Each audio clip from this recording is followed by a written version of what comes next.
Memang sudah begitu. Jadi ini memang secara kejiwaan, memang laki-laki membutuhkan itu. Sisi yang lain ini jawaban yang terpenting sebenarnya. Allah Subhanahu wa Ta'ala sebagai pencipta lebih tahu tentang masalah kebutuhan masing-masing, gitu kan? Allah lebih tahu tentang kebutuhan masing-masing.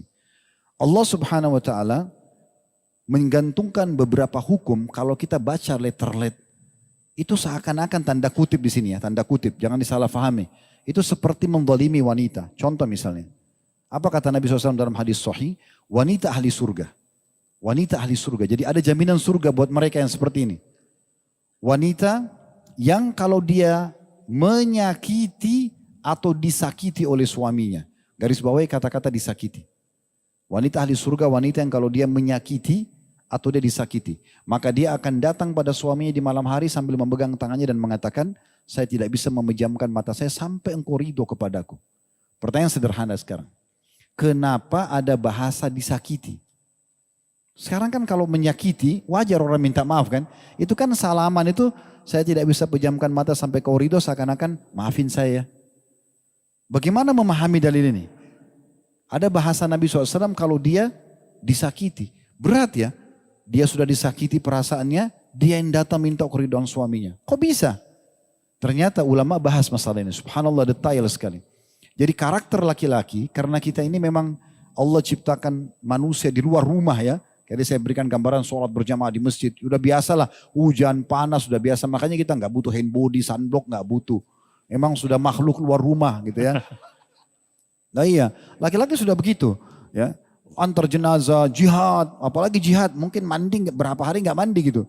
Karena susah dapat, ini peluru bisa ditembakin kalau kita luangin waktu buat mandi kan susah. Gitu. Jadi memang kita di luar ini. Nah dengan kondisi kita di luar rumah seperti itu berarti sifat defense laki-laki itu kuat sekali. Pertahanannya kuat. Kapan dia diserang, yang terjadi adalah pertahanan. Makanya saya sering nasihati para ummahat sebagai istri, kalau menghadapi suami, jangan pakai cara laki-laki. Misal contoh banting pintu, karena laki-laki bisa rubuhin pintu. Gitu kan. Anda pecahin satu piring, dia pecahin satu rak. Kan gitu. Dia perempuan ini teriak, laki-laki bisa lebih keras suaranya. Allah sudah kasih suara yang lembut dan air mata. Itu senjatanya perempuan tuh. Kalau sudah laki-laki dihadapi begitu nggak bisa buat apa-apa. Antum baru mau marah istrinya sudah nangis. Coba kalau dia tangannya di sini, kamu begini, oh kamu juga.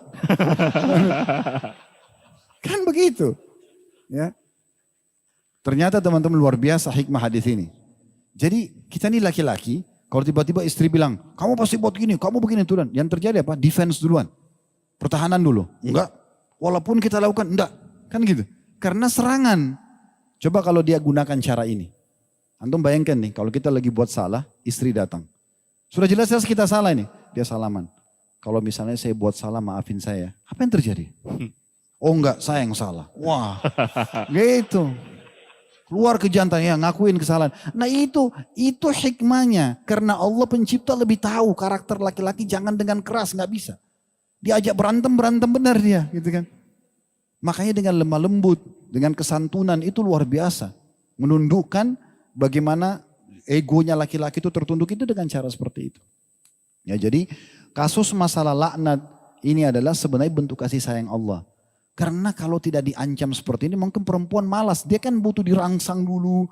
Ada sebagian laki-laki dia sudah syahwatnya penuh di kepalanya. Dia nggak ada waktu untuk merayu lagi.